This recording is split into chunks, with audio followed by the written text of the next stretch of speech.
ओम तव कथामृतं तप्तजीवनं कविभिरीडितं कल्मषापहं শ্রবণমঙ্গলম শ্রীমদাততম ভুবি গৃণন্তি য়ে ভুরিদা জনাঃ। শ্রী ভগবানের অশেষ কৃপায় আমরা আবার সমবেত হয়েছি। শ্রীমদ দর্শনের প্রথম খণ্ড থেকে আমরা ত্রয়োবিংশ অধ্যায়ে শুরু করেছি, তার প্রথম ভাগ শেষ করেছিলাম। ভগবান বলছেন, মাস্টারমশাই বলছেন, তৎ সৃষ্ট্বা তদেবানু প্রবিশত, এই জীব জগৎ সৃজন করেছেন তিনি, আবার এসবের অন্তরেও তিনি, এই সব কিছুর ভেতরে তিনি যুক্ত হয়ে আছেন। আমরা এই যে রোজ যে পঞ্চোপচারে 5টি উপাচার দিয়ে আরতি করি, এই যে ঈশ্বরের সৃষ্টি যে পঞ্চ উপাদান, এগুলি প্রত্যেকটিকে প্রতীক হিসেবে তার পাদপদ্মে অর্পণ করি এবং সবার শেষে এই তাঁর তৈরি পঞ্চোপচারে তৈরি তাঁর এই যে শরীর, এটিকেও আমরা উৎসর্গ করি। সেই কারণে এই 5টি ক্ষিতি অবতেজ মরুদ্বোম এটি যেমন আছে, তেমনি আবার একই সঙ্গে আমাদের এই করে দেওয়া আছে আমাদের শরীরটি, সর্বাঙ্গ যে শরীরটি, তাতে নিবেদন করি। এর প্রকাশটাই উপনিষদের এই ভাষ্যকে প্রকাশ করে।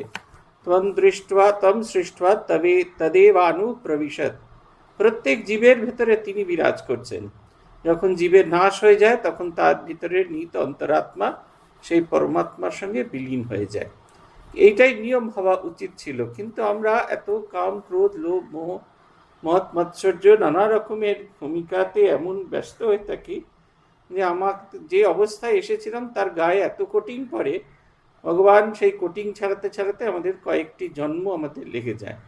কখনো কুকুর, বেড়াল, ছাগল নানা রকম হতে হতে অবশেষে আবার মনুষ্য জীবন পাই। গতদিন আমরা এই বয়েজ জোন হলে একটা ভারী সুন্দর ভক্ত সম্মেলন শুনছিলাম। সেইখানে পূজনীয়া আপ্তকাম প্রাণা মাতাজি একটা ভারী সুন্দর কথা বললেন। তিনি বললেন যে ভগবান এই জীবনটা যেটা আমরা পেয়েছি সেটা আমরা ফ্রিতে পেয়েছি। অতএব ভগবানের দেওয়ায় যে ফ্রি জীবন, এটাকে খুব করে কাজে লাগাতে হয়। এটাকে যদি খুব করে কাজে লাগাতে না পারি, তাহলে আমরা এই যে ফ্রিতে পাওয়া জিনিসগুলো বুঝে উঠতে পারবো না। তবে আমরা ফ্রিতে যে জিনিসটা পাই, সেই জিনিসটা আমরা ঠিকমতো তার কাজে লাগাতে পারি না। তিনি বলছেন যে এই জগতের প্রধান প্রধান সমস্যাগুলির সন্তোষজনক সমাধান করতে পারে না। জগতের পরিকারণ কার্যে ঈশ্বরের কোনো হাত নেই, আপনিই চলেছে। জড়বাদীদের এই মত জাগতিক প্রধান প্রধান সমস্যাগুলি সন্তোষজনক সমাধান করতে পারেন না। যা চোখে দেখা যায় না সেটাকে আমরা বিশ্বাস করি না, এই আমাদের অবস্থা। এই কারণে আমরা বুঝে উঠতে পারি না। বলছেন এই জীব জগতের উৎপত্তি স্থলও তিনি, গতিও তিনি, সকলকেই যেতে হবে তার কাছে আগে আর পরে। যেমন ঠাকুর বলতেন, নেমন্তন্ন বাড়ি থেকে কেউ ফিরে যায় না, সকলেই খাবে, তবে আগে আর পরে। এটি হচ্ছে কথা। আমরা এই আমাদের যে আগে পরের এই যে গল্পটা, আমরা এই কারণে আগে যারা যান তাদেরকে দেখে আমরা নিজেদের জীবনকে অদল বদল করতে চাই। আমরা তথাপি আমাদের জীবনকে অদল বদল করতে পারি না। মানুষজনকে দুঃখে কাতর হতে দেখি, কষ্ট পেতে দেখি, তথাপি নিজের জীবনকে অন্যরকম করতে চাই না। আমাদের সুযোগ হয়েছিল, এই যখন ছোট ছিলাম আমরা, তখন একবার না অনেকবারই হাসপাতালে থাকার সুযোগ হয়েছিল। সেই তার মধ্যে একবার এই এমার্জেন্সি ওয়ার্ড যেটা, সেটা একটা এই ঘটনাটা ঘটলো আমার চোখের সামনে। মধ্যরাত্রি তখন একজন মুমূর্ষুকে নিয়ে আসা হলো। মুমূর্ষুকে নিয়ে আসা হচ্ছে, সবাই মিলে চেষ্টা করছে। আমরা ডাক্তারদের যে ছবিটা, হাসপাতাল এবং ডাক্তার শুনলেই আমরা যে ছবিটার কথা মনে করি তা কিন্তু নয়। সিস্টার এবং ডাক্তার প্রত্যেকেই আপ্রাণ চেষ্টা করছেন মানুষটাকে কি করে বাঁচানো যায়। এত দ্রুত তাদের কাজ হচ্ছে, হতবাক হয়ে দাঁড়িয়ে আছি, কিছুতেই মনেই করতে পারছি না যে আমি যে দাঁড়িয়ে আছি আমার নিজের অস্তিত্বটাই মনে করতে পারছি না। সম্বিত ফিরে এলো একজন মুমূর্ষ পেশেন্ট, তার হাতে টান দিয়ে। তিনি মুমূর্ষ ছিলেন, তিনি সুস্থ হয়ে যাচ্ছেন, ফিরে যাবেন। তিনি আমাকে বলছেন, বুঝলে তো, টিঁসে যাবে। তিনি এই কথা বলছেন, যে লোকটা আছে সে টিঁসে যাবে, মানে সে মারা যাবে, এই কথাটা তিনি বলতে চাইছেন। আমারও তাই দেখে মনে হলো তিনি বোধহয় ওই দিনই চলে যাবেন। পরের দিন সকালে এসেছি, যখন আমাদের পেশেন্টও চলে আসবে 1-2 দিনের মধ্যে, সিস্টারকে তার সমস্ত কাজকর্ম ঠিকঠাক করে দিয়ে তারপরে সিস্টারকে জিজ্ঞেস করছি যে ওই পাশের বেডের দাদু কোথায় গেলেন, কোন ওয়ার্ডে গেছেন, তাহলে আমি একটু গিয়ে দেখে আসবো। তিনি বললেন কোথায় আর ওয়ার্ডে, 7:30টার সময় চলে গেছে। আমরা কেউ জানি না, আমরা বহু মানুষকে নিজেরা কতক্ষণ আছি সেইটা সম্পর্কে আমাদের কোনো ধারণা নেই। আমরা অন্যকে কষ্ট পেতে দেখেও এতটুকু কষ্ট পাই না, এতটুকু ভয় পাই না। আমরা ভাবি যে অনন্ত জীবন নিয়ে এসেছি, তাই নিজের জীবনের কোনো পরিবর্তন আমরা করতে চাই না। কিন্তু আদতে এইটা যদি আমরা বিশ্বাস করি যে একটা উন্নততর জীবন আমার যদি হয়, তাহলে জীবনের বিলয় আমি ভগবানের সাথে লীন হয়ে যাব। যখন আমরা মহারাজদের কাছে যেতাম, পূজনীয় ভূতেশানজি মহারাজের কাছে যেতাম, এখন এই কথাটার অর্থ বুঝি। মহারাজ গিয়ে বলেছিলাম আপনার কাছে এলে বড্ড নিজেকে ছোট দেখায়। মহারাজ উত্তরটা অন্যরকমভাবে দিয়েছিলেন, বলেছিলেন হ্যাঁ, হিমালয়ের সামনে দাঁড়িয়ে সবাই নিজের ভেতরে ক্ষুদ্রতাটিকে অনুভব করতে পারে। এই যে আমরা যদি ভুলে না যাই যে আমরা তার কাছেই ফিরে যাব, এবং তার কাছে ফিরে যেতে হলে ঝাড়া পোছা হয়ে যেতে হবে, আমরা ততক্ষণ পর্যন্ত নিজেদেরকে প্রস্তুত করতে পারবো না। আমরা খাবার সময় একটি মন্ত্র পড়ি, গীতার 4th অধ্যায় থেকে নেওয়া, ব্রহ্মার্পণম ব্রহ্মবীর ব্রহ্মাগ্নৌ ব্রহ্মণাহুতম ব্রহ্মৈব তেন গন্তব্যম ব্রহ্মকর্ম সমাধিনা হরি ওম তৎসৎ। এইটা যদি আমরা পড়ি, দেখবেন আমাদের সমস্ত কিছুর মূল হচ্ছে ব্রহ্মকে যা কিছু খাবার খাচ্ছি ব্রহ্মকেই অর্পণ করছি। ব্রহ্মার্পণম ব্রহ্মবীর, যা দিয়ে অর্পণ করা হয়, যেমন আহুতিতে যে ঘিটা দেওয়া হয়, আমরা যখন বলি ওম বিষ্ণবে ওম নম নারায়ণ শ্রী বিষ্ণবে স্বাহা, এই যখন বলি ঘিটা, যে জিনিসটা দিয়ে নারায়ণের পাদপদ্মে পাঠাই সেটি হচ্ছে ঘি। তাই বলছেন যে খাওয়াটা হচ্ছে যার মাধ্যমে, সেটি হচ্ছে ব্রহ্মার্পণম ব্রহ্মবীর ব্রহ্মাগ্নৌ ব্রহ্মণাহুতম, যে আগুনটিকে প্রজ্বলিত করেছি সেটির নামও ব্রহ্ম, তার ভেতরে আহুতি দেওয়া যেটি তাও ব্রহ্মকর্ম সমাধিনা। এবং এটা ব্রহ্মেতে গিয়েই মিলিত হবে। এই যে একটা ছোট্ট সূক্ষ্ম আইডিয়া আমাদের সামনে দিয়ে দেওয়া হয়েছে। আমরা রোজ সকাল বিকেল খাওয়ার সময়, বিশেষ করে রামকৃষ্ণ ভক্তরা, সে আছে না, একজন মধ্যে দিয়ে একজন কালেকশন করতে বেরিয়েছিল, সুন্দরবনের জঙ্গলের মধ্যে দিয়ে আসছিল, হঠাৎ করে তাকে বাঘে ধরল। বাঘ বললেন বস থাক, তোকে খাবো আজকে। সে চুপ করে বসে ঈশ্বরের নাম করছে, হঠাৎ করে দেখছে বাঘের কোনো সারা শব্দ পাওয়া যাচ্ছে না। চোখ খুলতেই দেখছে বাঘ চোখ বন্ধ করে হাত জোর করে কিছু একটা বলছে। তখন বলছে বাঘ মামা তুমি আমায় খাবে না? বলছে দাঁড়া না, আগে ব্রহ্মার্পণমটা বলে নি। তখন সেই লোকটি বুঝলো যে রামকৃষ্ণ মিশনের ফলোয়ার, আমার সঙ্গে চাঁদার বই বার করে তার কাছ থেকে ডোনেশন জোগাড় করার চেষ্টা করছে। আর বাঘ ওখান থেকে দে ছুট। আমাদের জীবনে খুব সহজ হয়ে গেছে, আমাদের ছেলেপুলেরা যে কি বলে তার ঠিক ঠিকানা নেই। আমরা কনসিয়াসলি এটা বিশ্বাস করি না, রোজ দুবেলা বলি, কিন্তু কনসিয়াসলি বিশ্বাস করি না যে ব্রহ্মেতেই বিলীন হয়ে যাব, ব্রহ্মের মধ্যেই লীন হয়ে যাব। আমার কোনো আলাদা কোনো অস্তিত্ব থাকবে না, আমি ব্রহ্মেতেই লীন হব। তাই ব্রহ্মেতে লীন যখন হব, তখন নিজেকে ছটপট করে নিতে হবে। আমরা বিয়ে বাড়ি যাওয়ার জন্য কি সুন্দর কত ভালো ভালো রকমের পোশাক পরি, শেরওয়ানি পরি, এই পরি তাই পরি। আমি তো ছবি দেখি, এই যখন আপনারা বিয়ে বাড়ি যান, তারপরে গিয়ে ফেসবুকে আপনাদের ছবি দেখি, আর ক্লাস যখন করতে আসেন কিরকম উম্ন ঝুমনা থাকেন, সে ছবিটাও আমরা দেখি। চিনতেই পারি না কাউকে, অনেক সময় চিনতেই পারি না। এই আমরা নিজেরাও জানি, কিন্তু সিনেমা যেরকম রামকৃষ্ণ মিশনে আসার সময় যেরকম পোশাক পরে এসছি, ঠিক ওই রকম পোশাক পরে যদি বিয়ে বাড়িতে যাই, দূর করে গেট থেকেই তাড়িয়ে দেবে। আমরা নিজেরা জানি, সেই কারণে আমরা আর ওইটার মধ্যে ঢুকি না। আমরা নিজেদের একেবারে নতুনভাবে প্রেজেন্ট করি। অথচ ঈশ্বরের কাছে যেতে গেলে আমাদের যে একটা স্পেশাল মেকআপের দরকার আছে, সেই মেকআপগুলো দিতে আমরা কিছুতেই রাজি হই না। কেন সকল জীবকেই ঈশ্বরের কাছে যেতে হবে না? এটা যে জীবের বার্থ রাইট, রিয়েল নেচার, তার জন্মগত অধিকার, তার নিজস্ব স্বরূপ। জীবত্ব হচ্ছে আর্টিফিশিয়াল, কৃত্রিম স্বরূপ নয়, দেবত্ব তার স্বরূপ। এইখানেই বাড়ি, আওয়ার হোম ইজ গড। ঈশ্বর আমাদের আপনার জন, গন্তব্যস্থল। সাহেব ঘেঁষা বাবুরা ছুটিতে হোমে বিলেতে যান, কিন্তু আমাদের হোমই ওই ঈশ্বর।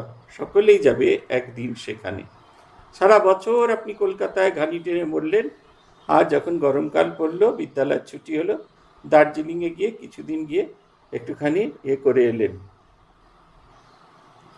দার্জিলিং থেকে একটু ঘুরে এলেন। কিন্তু যতই ঠান্ডা মেখে আসুন না কেন, যতই সোয়েটার পরুন না কেন, আবার আপনাকে কলকাতায় আসতে হবে। সেই পচপচে পেঁচা গরমের মধ্যে আপনাকে দিন কাটাতে হবে। ঠিক সেই রকম যে ঈশ্বরই আমাদের একমাত্র গন্তব্যস্থল, আমাদের আর কোনো যাওয়ার জায়গা নেই। অর্জুন বলেছিল না, পরমম নিধানম, আমার শ্রেষ্ঠ আবাসস্থল। যে আবাসস্থল ভিন্ন, আমার আর দ্বিতীয় কোনো অস্তিত্ব নেই।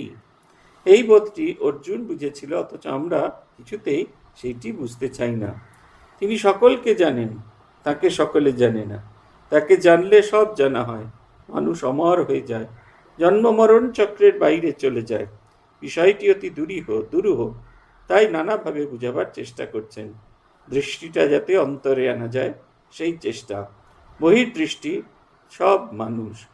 বলছেন তিনি সকলকেই জানেন, তাকে কেউ জানেন না। ঠাকুরের নিজের কথায় যে বাগানের সম্পর্কে সবাই খোঁজ করে, বাগানের মালিকের কেউ খোঁজ করে না।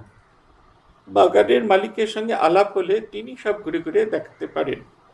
আমরা সেই আসল জিনিসকে ছেড়ে নকল জিনিসে মজে থাকি। ঠাকুর দেখবেন এরা দুজনে মিলে গল্প করছেন, খুব সাধারণই গল্প। এখনকার মতো আমাদের ভক্তদের যেরকম আমরা দেখে থাকি যে ক্লাস হয়ে গেল, ক্লাসে শেষে যদি ছেড়ে দেওয়া হয়, তাহলে যে কী গল্প করছে তার কোনো ঠিক নেই। আগের দিন আমরা গেছিলাম টালিগঞ্জের ওখানে, টালিগঞ্জ না, যাদবপুরের কাছে একটা জায়গায়। আমার নিজের খুব বিরক্ত লাগছে, যখন প্রণাম হচ্ছে তখন ভীষণ বিরক্ত লাগছে। মায়েরা বাবারা নিজেদের মধ্যে, শুধু মায়েরা নন, বাবারাও নিজেদের মধ্যে এমন গল্প করছেন যেন একটা গড়িয়াহাট বাজার হয়ে গেছে। এই খানিক আগে আমরা ভগবানের কথা বলছিলাম, মাস্টারমশাইয়ের সঙ্গে ঠাকুরের দর্শনের, প্রথম দর্শনের গল্প আমরা বলছিলাম। তাহলে এই রকম আমরা দেখছিলাম, ওরা এক্ষুনি ঈশ্বরীয় প্রসঙ্গ করছি, আবার পরক্ষণেই আমরা সাংসারিক প্রসঙ্গ করছি। তার কারণ ওই যে ঈশ্বরের যে ভাবটা, ওইটা থাকে না। লোকেশ্বরজি মজা করে আমাদের বলতেন, এই যে যা কিছু বলা হলো সেইগুলো যেই সিঁড়ি দিয়ে নামলে খানিকটা চলে গেল। বলরাম মন্দিরের যে চৌকাট আছে সেটা পেরোলো, খানিকটা চলে গেল। আর তখন বলরাম মন্দিরের ঠিক অপোজিট দিকে একটা টিনের সিগারেটের গুমটি ছিল, তাতে সেই নারকেলের দড়ি দিয়ে আগুন লাগানো থাকতো, আর সেই আগুনে সিগারেটটা লাগিয়ে ফু ফু করে ছাড়তেন। বলছেন একটা ধোঁয়া বেরোলো, দুটো ধোঁয়া বেরোলো, যা কিছু শুনেছিল সব বেরিয়ে যেত। এবং সব কিছু বেরিয়ে যাওয়ার পরে যেমন ফাঁকাটি এসছিল তেমনি ফাঁকাটি ফিরে যাবে। আসা যাওয়া সার হলো, বাস ভাড়াটা সার হলো, ঘরে গিয়ে বিশ্রাম করা হলো না, সেই প্যাচপ্যাচে গরম জামাকাপড় যা অফিসে পরেছিলে তাই পরেই আবার এলে, আবার ফেরত যাচ্ছ। কিন্তু সত্য কিন্তু তা হতো না। মহারাজের ক্লাস হয়ে যাওয়ার পরে বারান্দায়, দোতলার বারান্দায় লোকেশ্বরজি প্রণাম হতো। তাকে প্রণাম করে ধীরে ধীরে ধীরে ধীরে সাধুভক্তরা নেমে যেতেন নিঃশব্দে, তাদের মুখে আর কোনো কথা নেই। ভূতেশানন্দজি মহারাজের শিষ্যতা দেখেছি, নৌকা করে ফিরে যাচ্ছে, মহারাজের সঙ্গে আলোচনার পরে নৌকা করে ফিরছে। তাদের সকলের তারা যে ঠিক সময় কুটিঘাটে না এলে কুটিঘাট থেকে কানেক্টিং লঞ্চ পাবে না, লঞ্চ না পেলে তারা এসে L14C-তে উঠতে পারবে না। সল্টলেক থেকে যারা আসতেন, জগদ্দান, সল্টলেক সব জায়গা থেকে যারা আসতেন, তারা কানেক্টিং বাস পাবেন না।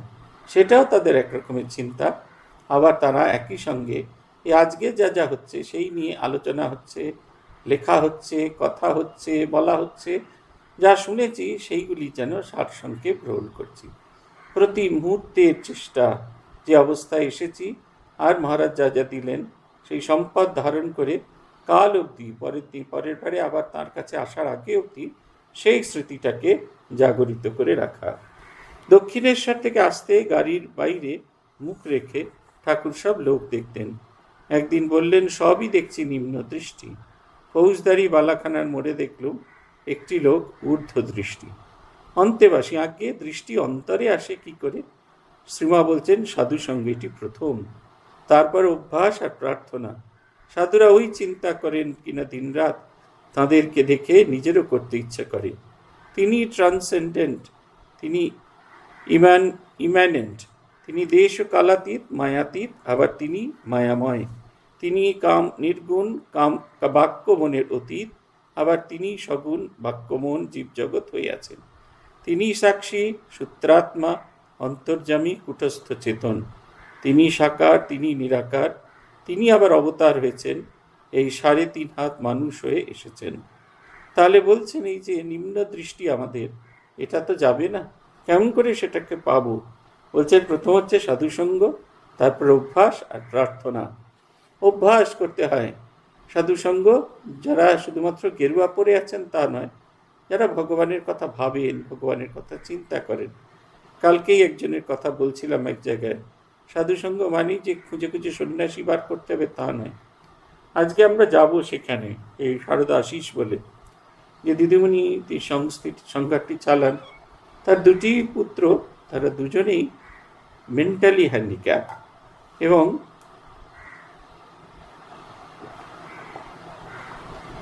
তাদের মধ্যে বড় পুত্রটি চলে গিয়েছে পরিণত বয়সে, ছোট পুত্রটি আছেন, তাদের নিয়ে দিদি আছেন, তার স্বামীও চলে গেছে। আপনারা যদি সেই দিদিকে দেখেন, দেখলে অবাক হয়ে যাবেন, একবারে ধীর স্থির শান্ত। তিনি আমার কাছে সত্যিকারের বিস্ময়, সমস্তটি ধীর স্থির শান্ত হয়ে নিয়েছেন। ভগবান আমাকে যেরকমভাবে দিয়েছেন, যে অবস্থায় দিয়েছেন সেটিকে মেনে নিয়েছেন, তাই নিয়ে তার কোনো গ্রিভেন্স নেই। এই সংস্থাটি তিনি চালাচ্ছেন, তার নিজের বাড়িরই দোতলাটা পুরোটা ছেড়ে দিয়েছেন। বিরাট বড় হল আছে, মানুষ আকর্ষণ বোধ করেন তাই আসেন তারা। এই আজকে যে আমাদের পাঠ হবে, তার আগে খণ্ডনভব গাওয়া হবে। খণ্ডনভব গাওয়া হলে সন্ধেবেলা সব আলো নিভিয়ে দিয়ে সবাই মিলে জপ করবেন। যারা এখানে আসেন তারা প্রত্যেকেই বয়স্ক, অল্প বয়স্ক প্রায় নেই, আছেন 10-12 জন আছেন অল্প বয়স্ক, বেশিরভাগই বয়স্ক। কিন্তু কি নিষ্ঠা, কি আকুলতা! আমি দেখি ওদেরকে, জীবন যে শেষ হয়ে গেছে এটা ওরা অন্তরে অনুভব করতে পেরেছেন, এবং অন্তরে অনুভব করতে পেরেছেন বলে আর এই যে বাইরের আকর্ষণ আর থাকে না।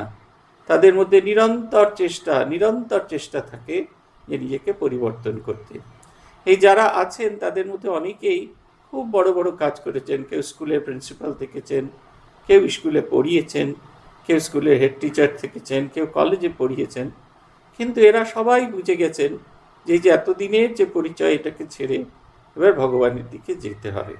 নিরন্তর প্রার্থনা, তাদের জীবন দেখলেই বোঝা যায়। তারা যে অভ্যাস করছেন, তারা যে প্রার্থনা করছেন, এটা তাদের জীবন দেখলেই অন্তরে অনুভব করা যায়। তিনি আমাদের দেশ ও কালাতীত, তিনি মায়াতীত, আর তিনি বাক্য, তিনি মায়াময়। তাকে ধরা যায় না। কেন?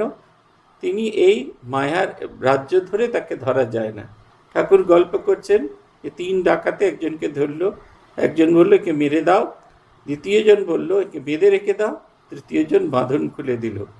তৃতীয় জনকে যখন তিনি বলছেন, যে সেই পথিক বলছেন চলো আমার বাড়ি চলো, ওই তো পথ দেখা যাচ্ছে, গেলে আমার বাড়িতে গেলে আমার বাড়ির লোকেরা তোমাকে নিয়ে খুব আনন্দ করবে। তিনি বলছেন না, পুলিশ আছে, আমি যেতে পারবো না। এই 3 জন হলেন সত্য, রজ এবং তম। এই 3 গুণ দিয়ে তাকে ধরা যায় না। ত্রিগুণাত্মক, আবার তিনি 3 গুণের অতীত।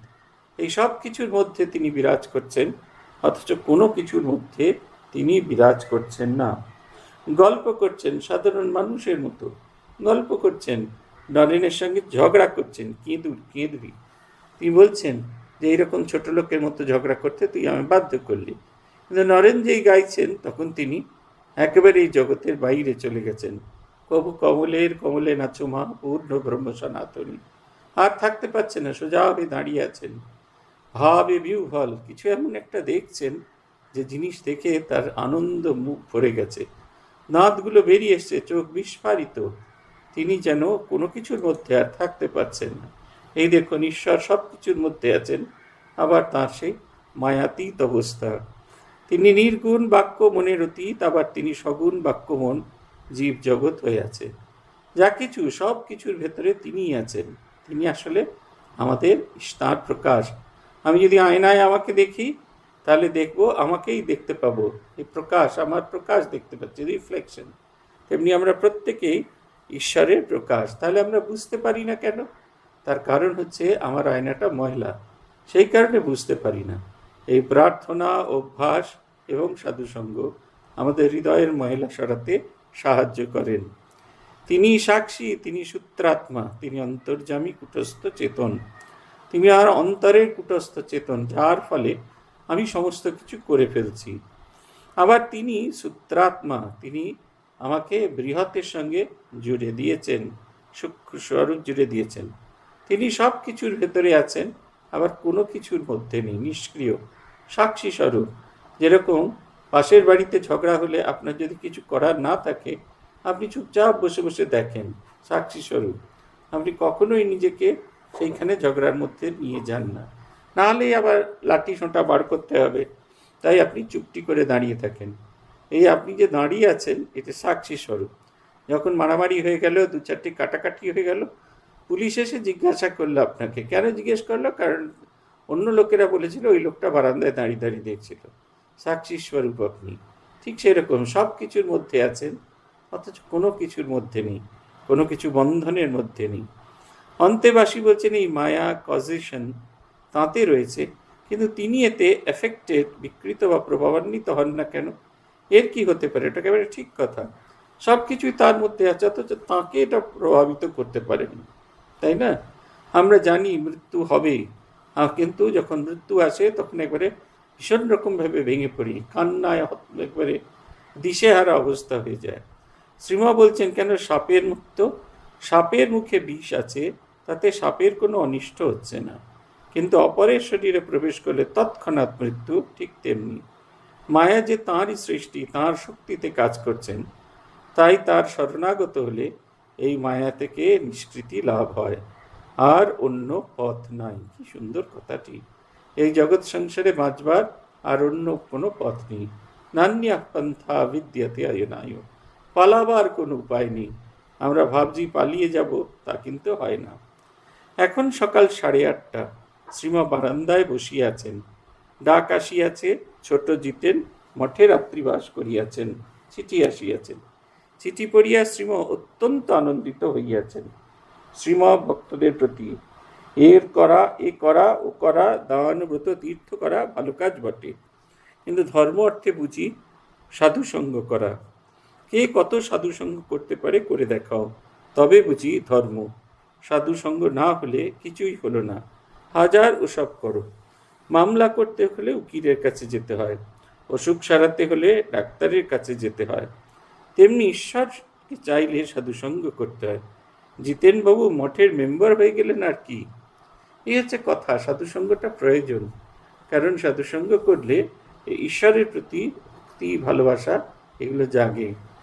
রাজা মহারাজকে স্বামী নির্বাণানন্দজি মহারাজ জিজ্ঞেস করছেন, এই যে ঈশ্বর আছেন, এই ঈশ্বরকে দিয়ে এই যে রয়েছেন তিনি, এ কি সত্যি, তিনি কি সত্যি সত্যি ক্রিয়াশীল? রাজা মহারাজ বলছেন, তোর কি মাথা খারাপ হয়ে গেল? তিনি যদি সত্যি সত্যি না থাকেন, তিনি যদি সত্যি সত্যি ক্রিয়াশীল নন, তিনি যদি সত্যি সত্যি আমাদেরকে পরিচালিত না করেন, তাহলে জীবনটা কি করে যাপন করছি? এটা হচ্ছে সবচেয়ে বড় একটা প্রমাণ। একটা জীবন যাপিত হচ্ছে, একটা উচ্চকোটির জীবন যাপন করা হচ্ছে, অথচ তার বদলে কিচ্ছু পাওয়ার নেই, কিচ্ছু পাবো না জীবনে, অথচ একটা উচ্চকোটির জীবন যাপন করছে। বড় জোর ভালো খাওয়া দাওয়া, ভালো পড়া, নানা রকমেরই আছে, কিন্তু একটা উচ্চকোটির জীবন যাপন করছি। একটা অবলম্বন চাই, সেই অবলম্বনটা হলো ঈশ্বর। তিনি বলছেন যে মামলা করতে হলে উকিলের কাছে যেতে হয়, কারণ উকিল আইন কানুন পথ জানেন। অনেকে জিজ্ঞাসা করেন আমাদের দীক্ষা নেওয়ার কি প্রয়োজন। আমি বলি, স্কুলে যান কেন? বাড়িতে তো হাতে খড়ি হয়েছে, বাড়িতেও লেখাপড়া করা যায়, তাহলে স্কুলে যায় কেন? স্কুলে যায় মেথডিক্যাল ওয়েতে লার্নিংয়ের জন্য। ঠিক সেই রকম দীক্ষা, ভগবান সাধুসঙ্গ করা হচ্ছে মেথডিক্যাল ওয়েতে ভগবানকে ডাকা। এই দেখুন, আমাদের যে পুরো প্রসেসটা যদি ভালো করে দেখেন, একটা মেথড। আমরা যখন প্রথম উপাসনা করতে এসে বসি, তখন বাইরের সমস্ত চাঞ্চল্য সব নিয়ে আসি। যে মুহূর্তে আমরা প্রার্থনা করছি অন্যের জন্য, অন্যের ভালো করার জন্য প্রার্থনা করছি, আমাদের সেই চাঞ্চল্যতায় একটু একটু করে যেন গা থেকে সরে যাচ্ছে। অনেকটা ঠিক মাটি কাদা মেখে এসে বসেছি, প্রথম জল কয়েক বালতি জল পড়ল, আস্তে আস্তে সেই গুলো চলে গেল।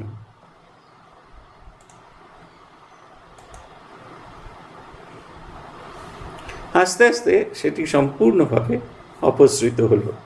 2 নম্বর হচ্ছে, তারপরে যখন আমরা জগতের সমস্ত ধর্মগুরুদের কাছে প্রার্থনা করি, নিজে যে সাধন ভজন করতে চলেছি সেই পথে যাবতীয় বাধা সেটাকে যেন অতিক্রম করতে পারি, তখন আমরা আরও ধীরে ধীরে সেটেল করতে থাকি। তারপরে যখন নিজের ইষ্টের কাছে প্রার্থনা করি যে তোমায় ডাকতে চলেছি, তুমি আমাকে যদি সাহায্য না করো তাহলে কেমন করে হবে, তখন একদম সেটেল হয়ে গেছি। এরপর যে মানুষ পূজা করি আমরা, গুরু এবং ইষ্ট, গুরু যাকে দেখেছি, যিনি আমাকে ঈশ্বরের পথে নিয়ে গেছেন, যার মধ্যে দিয়ে ঈশ্বর আমার কাছে প্রকাশিত হয়েছে, তার সেই ঈশ্বরের লিভিং ফর্ম তাকে চিন্তা করি। তাকে চিন্তা করাটা অনেক সহজ বলে প্রথমে তাকে চিন্তা করি, তিনি আমার চেনা লোক, তাকে চিন্তা করি, তাকে পুজো করি, তার সাথে গল্প করি, তার অঞ্জলি দিয়ে প্রণাম করি। তারপরে তিনি হাত ধরে ইষ্টের সাথে আসেন, ইষ্টের সাথে তিনি লয় পেয়ে যান, তখন সেই বিরাটের সঙ্গে কথা বলা, ততক্ষণে বাইরের জগৎ থেকে আমি সম্পূর্ণ ডিট্যাচ হয়েছি। এরপরে দেখবেন জপ, তারপরে ধ্যান, এবং সবার শেষে জপ ও ধ্যানের ফল তাকে দিয়ে দেওয়া। কী করে দিই আমরা তো কিছু দিতে চাই না। বাসের টিকিট কাটলে শুধু আগেকার দিনে লোকেরা বাসের টিকিটটা ঘড়ির ব্যান্ডের তলায় রেখে দিত, বাড়ি ফিরে এসে সেই টিকিটগুলো ছোট বাচ্চাদের দিত, ছোট বাচ্চারা তাতে গার্ডার লাগিয়ে বাস কন্ডাক্টর খেলতো। আমরাও খেলেছি ছেলেবেলায় ওই টিকিটগুলো দিয়ে। দেখুন, এটা বাসের টিকিট, বাস থেকে যে মুহূর্তে নেমে পড়লাম ইনভ্যালিড, ট্রেন থেকে যে মুহূর্তে নেমে পড়লাম ইনভ্যালিড। আমার ওই বদ অভ্যাস আছে, এই যে ট্রেনে কালকে ফিরে এসেছি, এই টিকিট এখনও রয়েছে, ফেলতে পারছি না, কিছুতেই ডাস্টবিনে ফেলতে পারছি না, ইনভ্যালিড জানি, তবু এটাকে নিয়ে আমাদের কি আনন্দ। এই তিনি আমাদের দেখান, এই যে এগুলো যে ইনভ্যালিড, এই বোধটা ঈশ্বরের, যারা ঈশ্বরের সঙ্গ করেছে তারা আমাদের জানান। আমরা বেশিরভাগ ক্ষেত্রে জানেন তো, ভ্যালিড জিনিস ছেড়ে ইনভ্যালিড জিনিসের প্রতি আমাদের আকর্ষণ বেশি। যেটার প্রতি আকর্ষণ হলে ভালো ছিল, যেটাকে চিন্তা ভাবনা করলে জীবনটা অন্যরকম হতে পারত, সুন্দর হতে পারত, আমরা সেই দিকে কিছুতেই যেতে চাই না। আমরা সব বাজে জিনিস নিয়ে ভীষণ রকমের মেতে থাকতে ভালোবাসি। আমরা সব সময় বাজে জিনিস নিয়ে মেতে থাকতে ভীষণ ভালোবাসি, কখনো ভালো কিছুর প্রতি আমরা যেতে পাই না। বলছেন, উড়িষ্যাতে একখানা পত্র আসিয়াছে, জনৈক ভক্তের পিতা গৃহে অসুস্থ, ভক্ত সম্প্রতি মিজাম আশ্রমে রহিয়াছেন, এই কথা হইতেছেন। শ্রীম বলছেন, মহামায়ার এমনি মায়া, নিশ্চিন্ত হতে দিবেন না। কোথায় দেশ, সামান্য বেতন, কত খরচ করে এসেছে, মনের জোর কত, কি ব্যাকুলতা, কিন্তু আজ বাপের অসুখ সংবাদ এসেছে। তাই তিনি যখন নিশ্চিন্ত করেন সে সময়টা উঠে পড়ে লাগতে হয়। শ্রীম কিছুক্ষণ চুপ করে আছেন, আবার কথা কইতেছেন। শ্রীম একজন ভক্তের প্রতি, আপনারা তো আরো দিন কতক আছেন, এর ভেতর ঘরটরগুলি পরিষ্কার পরিচ্ছন্ন করে সাজিয়ে গুছিয়ে রেখে গেলে বেশ ভালো হয়। ঠাকুর বলতেন, ঈশ্বরের পূজা কি শুধু ঠাকুর ঘরেই হয়? সর্বত্র, সব ঘরে, সব স্থানে। অর্থাৎ ভক্ত ভাবে, আমার তো কিছুই নেই, সব তাঁর, ভগবানের, তাহলে কিছুই নোংরা বা অপরিষ্কার রাখবার জো নাই, সব ফিটফাট সুসজ্জিত হবে। তাই শ্যামপুকুরের বাড়িতে ঢুকেই ঠাকুর ভাঁড়ারে প্রবেশ করলেন, দেখছেন জিনিসপত্র যথাস্থানে রাখা হয়েছে কিনা। হাঁড়ি কলসি বীরের ওপর বসানো নয়, আর মুখে ঢাকনা নেই। ওই দেখে তক্ষুনি পয়সা দিয়ে একজনকে বাজারে পাঠানো হলো সরা আর বিড়ে কিনে আনতে। যে জিনিস যে স্থানে যেখানে রয়েছে সেইটিকে ঠিক মতো করে রাখলে লক্ষ্মী ছাড়া, না রাখলে লক্ষ্মী ছাড়া হয়। সর্বত্র তার পূজা হচ্ছে, এই ভাবটি স্মরণ রেখে ঘরদোর পরিষ্কার পরিচ্ছন্ন রাখতে হয়। শরীর, মনে, বাইরে সর্বত্র পরিষ্কার পরিচ্ছন্ন হবে, তবেই ধর্মজীবন। অন্তর বহি শৌচের প্রয়োজন। এই দেখুন, একজনের সাধন ভজন করতে এসেছে, সঙ্গে সঙ্গে তার বাবা তাকে ডাকছে, তিনি অসুস্থ, তাকে ফিরে যেতে হবে। বলছেন, সবসময় তো সুযোগ পাওয়া যায় না, সেই কারণে এখন তো যখন সুযোগ পেয়েছে তখন বেশি করে করতে হয়। বাধা প্রতি মুহূর্তে থাকবে। আমরা একজনকে দেখেছি, আমাদের 1 বছর আগে সাধু হতে এসেছিলেন বেলুড় মঠে। তিনি যেদিন থেকে তিনি এসেছিলেন, একেবারেই বাড়ি থেকে চলে এসেছিলেন 12 সেদিনকে স্বামীজির জন্মতিথি ছিল, সেই দিন এসেছিলেন। পূজনীয় আত্মস্থানন্দজি তাকে বেলুড় মঠের পিপিটিসিতে থাকতে দেন। কয়েক মাস বাদে তার ফর্ম ফিল আপ হলে তাকে ডিসপেন্সারিতে পোস্টিং দেওয়া হয়। প্রথম দিকে তার বাড়ির লোকজন আসতেন, কান্নাকাটি করতেন, তিনি এগুলোকে এড়িয়ে চলার চেষ্টা করেছেন। তারপরে 2-3 মাস ছাড়াই টেলিগ্রাম আসতো, আমিও দেখেছি telegram, mother will come short, মা অসুস্থ হয়ে পড়েছেন, এক্ষুনি এসো, এরকম বারবার আসতেন। এবং তিনি আত্মস্থানকে বলতেন আমি যাব না। যে ট্রেনিং সেন্টারে যাওয়ার সময়, যখন ট্রেনিং সেন্টারে এসে গেছে, তখন যাওয়ার ঠিক আগে এইরকম একটি চিঠি এলো, একটি টেলিগ্রাম এলো। কেন জানি বারবার চিঠি পেতে পেতে বোধহয় কোনো কারণে তিনি দুর্বল হয়ে পড়লেন। মহারাজকে গিয়ে তিনিই বললেন, মহারাজ বললেন যাও, কোনো অসুবিধা নেই, তোমার তো ট্রেনিং সেন্টার হয়ে এসেছে, তবে যাবে আর সেই দিনে ফিরে আসার চেষ্টা করবে। কালনাতে, আমার মনে আছে কোনো কালনা না কাটোয়া, এরকম কোনো কাটোয়া, সেখানে তার পূর্বাশ্রম, সেখানে তিনি গেলেন। তো বাড়ি যাও মাত্র বাড়ির লোকেরা তাকে একটা ঘরের ভিতরে ঢুকে বন্ধ করে রেখে দিলেন। তিনি একেবারে অনাহারে চুপটি করে সারাটা দিন পড়ে থাকলেন। তবু বাড়ির লোকের কথা শুনলেন না, কিন্তু এক রাত থাকা হয়ে গেল। তিনি যখন ফিরে এলেন তখন তাকে বলা হলো, এরকমটি কেন করলে, এরকমটি করা তোমার ঠিক হয়নি। তিনি বোঝানোর চেষ্টা করছেন, কেউই বুঝতে চাইছেন না, কারণ এতকাল ধরে টেলিগ্রাম এসেছে, তিনি সেটাকে সরিয়ে দিয়েছেন। অথচ হঠাৎ করে এই টেলিগ্রাম আসতে থাকা গেল কেন, বাড়িতে থাকা হয়ে গেল কেন, তার উদ্দেশ্যে নিয়ে অনেকের প্রশ্ন উঠতেই পারে। আমরা যদি আদর্শকে ধরে রাখতে পারি তাহলে কখনোই এই প্রশ্নগুলো আমাদের স্পর্শ করে না। কিন্তু তার মনে হলো, তাকে আস্তে আস্তে সঙ্গ ছেড়ে, তিনি নিজে থেকেই সঙ্গ ছেড়ে চলে গেলেন, তাকে কেউ সঙ্গ ছেড়ে যেতে পারেনি, নিজে থেকেই চলে গেলেন। তার মনে হলো না, তিনি এখানে থাকবেন না, এই জায়গাটা তার নয়। পরবর্তীকালে আমি শুনেছি তার কথা, তিনি বিয়ে থা করেননি, বাড়িতে ফিরে গেছেন, বাড়ির লোকজন জোর করে তাকে বিয়ে দিতে পারেননি, সাধকের মতোই সারাটা জীবন কাটিয়ে দিয়েছেন। খুব সাধন ভজন করতেন। আমরা একসঙ্গে মঠে বসে, একসঙ্গে মন্দিরে বসে জপ ধ্যান করতাম। উনি আমাদের আদর্শ ছিলেন, এমন গভীরভাবে সাধন ভজন করতেন। খুব যে লেখাপড়া শিখেছিলেন তা নয়, মাঝে মাঝে তর্কও করতেন, কিন্তু সাধন ভজনটা ভারী সুন্দর করতেন। আমার চোখের সামনে এখনো ভাসে সেই মূর্তিটা, কি গভীর সাধন ভজন করতেন। বেলুড় মঠে প্রচণ্ড গরম, সেই গরমে প্রায় একেবারে সমস্ত ওই জামা টামা খুলে রেখে দিয়ে খালি গায়ে বসে একভাবে, এতটুকু নড়ানি এতটুকু চড়ানি, এক আসনে বসে ভগবানের নাম জপ করছেন, একবারে মন প্রাণ উজাড় করে জপ করছেন। তাই যখন সুযোগ আসে তখন বেশি করে কেটে নিতে হয়। এইগুলো বাধা, এগুলোকে কাটিয়ে আসতে হয়। যারা মনে করেছে সর্বতভাবে ঈশ্বরকে নিজের জীবন দেবে, তাদেরকে এগুলো কাটাতেই হবে। এরকম কত বাধা আসবে, প্রতি মুহূর্তে কত অসুখ হবে, চিন্তা করতে হবে। আজকে যদি আমি এই পৃথিবী ছেড়ে চলে যাই, তাহলে কি আমার এই যে যারা যে বলছে ভেসে যাবে, তারা কি সত্যিই ভেসে যাবে? এই বিচারটা নিজের ওপর সঙ্গে করতে হয়, তাহলে দেখবেন আর এই বাধাটা আসে না।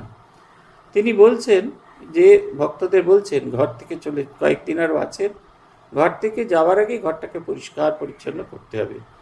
আপনারা অনেকেই এর লেখা পড়েছেন। স্বামী পূর্ণানন্দজি মহারাজ, বাদল মহারাজ, ইনি এসেছিলেন আমাদের মনসা দ্বীপে। উনি যখন রাঁচিতে ছিলেন তখনও দেখেছি ঘর দুয়ার খুব পরিষ্কার পরিচ্ছন্ন। এমনকি বাথরুম রোজ উনি পরিষ্কার করতেন, তারপরে ধুয়ে কাপড় দিয়ে বাথরুমটা মুছতেন, শুকনো খটখটে বাথরুম। কাপড় চোপড়গুলো এমন করে মেলা টান টান করে, আমি প্রথম দেখে ভাবতাম বোধহয় ইস্ত্রি করেন, তারপরে দেখতাম এমন সুন্দর করে টান টান করে মেলতেন, ভাঁজ করে তার উপর বসে পড়তেন, ব্যাস ইস্ত্রি হয়ে যেত। আমাদের মনসা দ্বীপে এসেছেন, তিনি চলে গেছেন। তিনি চলে যাওয়ার পর আমি ঘরটার ভেতরে ঢুকেছি, গিয়ে দেখছি উনি আসার আগে ঘরটা যেরকম করে সাজানো ছিল তিনি ঠিক সেই রকম করে রেখে গেছেন।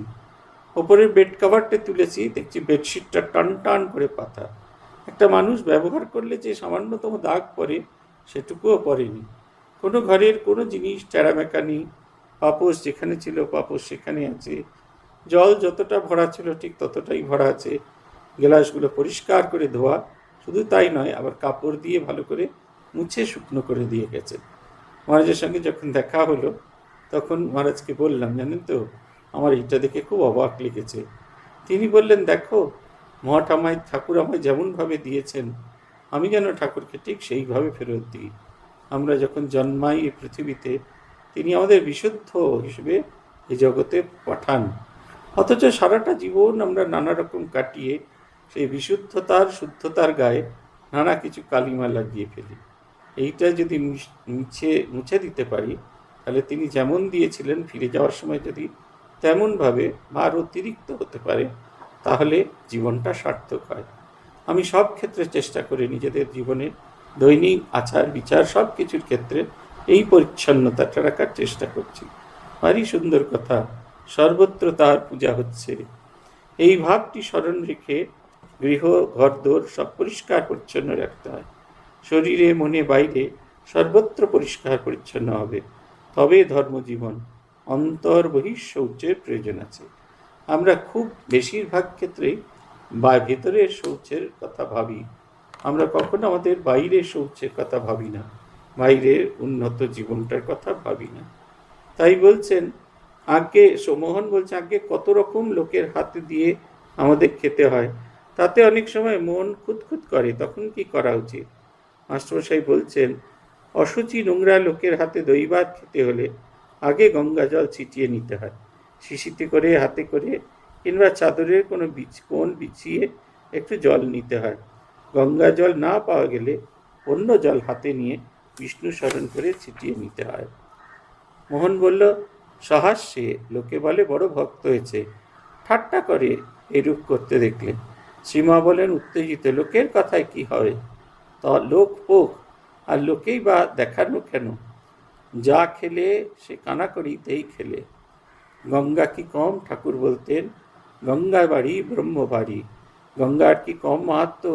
কত সাধু তার তীরে ঈশ্বর দর্শন করেছেন, কত সাধু ভক্ত দর্শনের জন্য ব্যাকুল হয়ে কাঁদছেন গঙ্গার তীরে বসে। কত ভগবত প্রসঙ্গ হয়েছে। গঙ্গা তীরে ভাগবত শুনিয়েছিলেন সুখদেব। এত সব কাণ্ড গঙ্গা তীরে হয়েছে, এখন হচ্ছে, আরো কত হবে।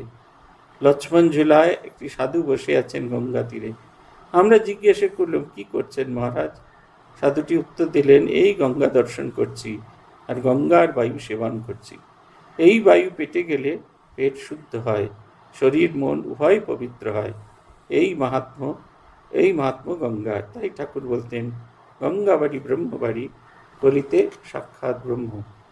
আমরা যখন এরকম হতো, আমাদের আত্মস্থানী ভারী একটু সুন্দর উপদেশ দিয়েছিলেন, ঠাকুরের কাছে মন প্রাণ উজাড় করে প্রার্থনা করা, ঠাকুর তোমার খাবার, তোমার দেওয়া অন্ন, এই যা কিছু খাচ্ছি সব তোমার দেওয়া, এর ভেতরে যা কিছু খারাপ জিনিস আছে এগুলো চলে যাক, এগুলো মালিন্য শূন্য হোক, আমি যেন মালিন্য রহিত জীবন খাদ্য গ্রহণ করতে পারি। এই প্রার্থনা করে খাবার খেতে শুরু করতে বলতেন। আমাদের জীবনও যেন এরকম সুন্দর হয়, মালিন্য রহিত, মলিনতাহীন। খাবার, কাপড় জামা বাইরের দিকে যেমন শৌচ হয়, ভেতরটাও যেমন তেমনি শুচি হয়। অন্যের জন্য যেন আমরা কুদৃষ্টি, কুভাবনা, কুচিন্তা আমাদের মনের ভেতরে না জাগে। আত্মস্থানন্দজি বারবার আমাদের স্মরণ করতে বলতেন, হৃদয় কমল মধ্যে রাজিতম নির্বিকল্পম সদা সদা কিল ভেদাতীতমেক স্বরূপম প্রকৃতি বিকৃতি শূন্যম নিত্যমানন্দ মূর্তিম বিমল পরমহংসম রামকৃষ্ণম ভজাম। বিমল এই শব্দটিকে খুব জোর দিতেন। পরমহংস তো আছেই, সুপ্রিম, সেই পরমতর হংস, যিনি ভালো জিনিস নিয়ে খারাপ জিনিসটাকে ফেলে দেন। কিন্তু তার আগে যে শব্দটি আছে, উনি বলতেন বিমল শব্দের বিশেষ একটি মানি আছে। মলরহিত, মালিন্য রহিত শ্রীরামকৃষ্ণকে যেমন আমি গ্রহণ করেছি, তেমনি তাকে গ্রহণ করা মাত্র আমার মনও মলিনতা রহিত হয়ে গেছে। এইগুলো যত আমরা চিন্তা করতে পারবো, যত গভীরে গিয়ে ভাবতে পারবো, জীবন তত আমাদের শূন্য হবে। আজ এই পর্যন্ত। ওম প্রণতানাম প্রসীদত্বম দেবী বিশ্বার্তিহারিণী त्रैलोक्यवासिनामिड्डे लोकानां वरदा भव। ओम शांति ओम शांति ओम शांति। हरि ओम तत्सत। श्री रामकृष्णार्पणमस्तु।